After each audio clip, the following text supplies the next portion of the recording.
Shalom, selamat pagi saudara-saudari yang terkasih di dalam Tuhan Yesus Kristus.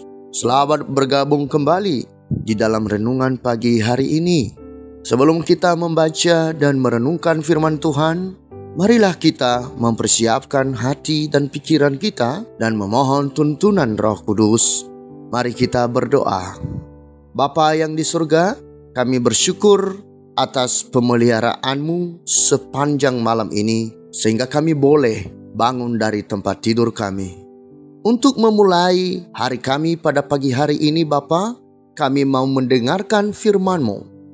Kami mohon Engkau tuntun hati dan pikiran kami, agar mengerti dan memahami kebenaran firman-Mu, dan kami boleh melakukannya dalam kehidupan kami sepanjang hari ini. Di dalam nama Yesus, kami telah berdoa. Amin. Saudara-saudari yang dikasihi Tuhan, renungan firman Tuhan pada pagi hari ini terambil dari Roma pasal 7 ayat 24. Saya akan membacakannya untuk kita. Aku manusia celaka, siapakah yang akan melepaskan aku dari tubuh maut ini?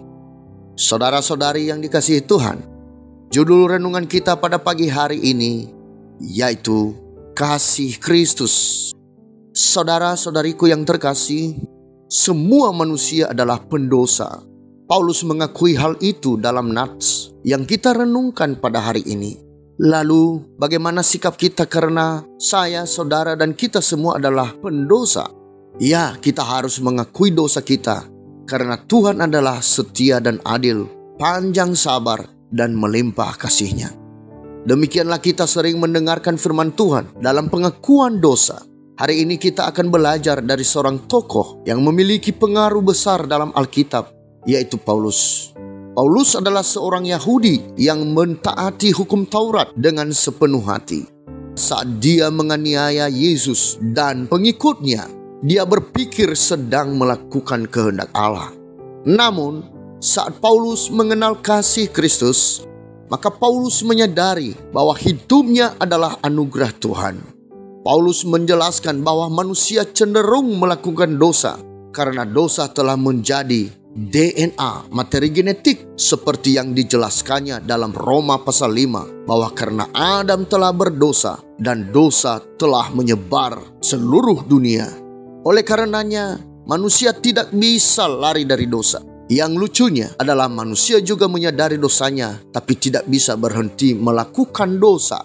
Saudara-saudari yang terkasih, kita tidak memiliki kuasa untuk lepas dari kuasa dosa, dan kita akan celaka walaupun kita mau melakukan kehendak Allah.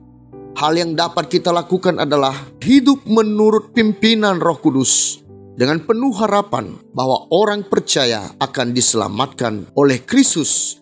Jadi saudara-saudari yang terkasih, kasih Kristus telah menyelamatkan kita. Tetapi bukan berarti kita terus bebas melakukan dosa. Kita harus bangkit dan hidup sesuai dengan teladan Kristus. Teladan yang diberikan Kristus kepada kita adalah tunduk pada perintah Allah, yakni melakukan kehendak Allah. Saudara-saudari yang dikasihi Tuhan, mari kita terus merenungkan firman Tuhan ini sambil meminta pengampunan kepada Tuhan dan mengakui segala dosa-dosa kita di hadapannya. Firman Tuhan berkata di 1 Yohanes pasal 1 ayat 9, jika kita mengaku dosa kita, maka Ia adalah setia dan adil, sehingga Ia akan mengampuni segala dosa kita dan menyucikan kita dari segala kejahatan. Demikianlah renungan pada pagi hari ini. Tuhan memberkati.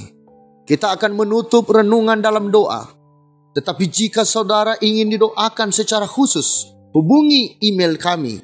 Kerinduan kami agar channel ini menjadi berkat bagi banyak orang. Mari kita berdoa. Bapa yang di surga, terima kasih firman-Mu hari ini. Engkau mengingatkan kami untuk terus bertahan dan melawan dosa. Walaupun kami manusia celaka, tapi karena kasih Kristus, itulah yang menyelamatkan kami. Terima kasih Tuhan, mampukan kami untuk melakukannya. Kami juga berdoa para pemimpin negara kami dari pusat sampai ke daerah. Mampukan mereka di dalam menjalankan roda pemerintahan, bahkan program-program pemerintah sebagai jawaban dari setiap pergumulan bangsa dan negara ini. Kami berdoa buat umat Tuhan yang mengalami kesusahan, sakit penyakit, kekurangan kebutuhan, kemiskinan, dan lain-lain. Tuhan, Engkau yang menolong mereka, menyertai, yang mencukupkan segala kebutuhan, dan menyembuhkan segala penyakit mereka. Kami juga berdoa buat aktivitas kami dan studi kami sepanjang hari ini. Tuhan yang memampukan kami untuk mengerjakannya. Di dalam nama Yesus kami telah berdoa. Amin. Saudara-saudari, mulailah harimu. Kiranya kasih dan anugerah Tuhan senantiasa melimpah di dalam kehidupanmu. Dan muliakanlah Tuhan di dalam setiap aktivitasmu. Dan jadilah saksi hidup bagi firman-Nya. Roh Kudus menyertai kita semua. Sampai berjumpa kembali di renungan berikutnya. Tuhan Yesus memberkati.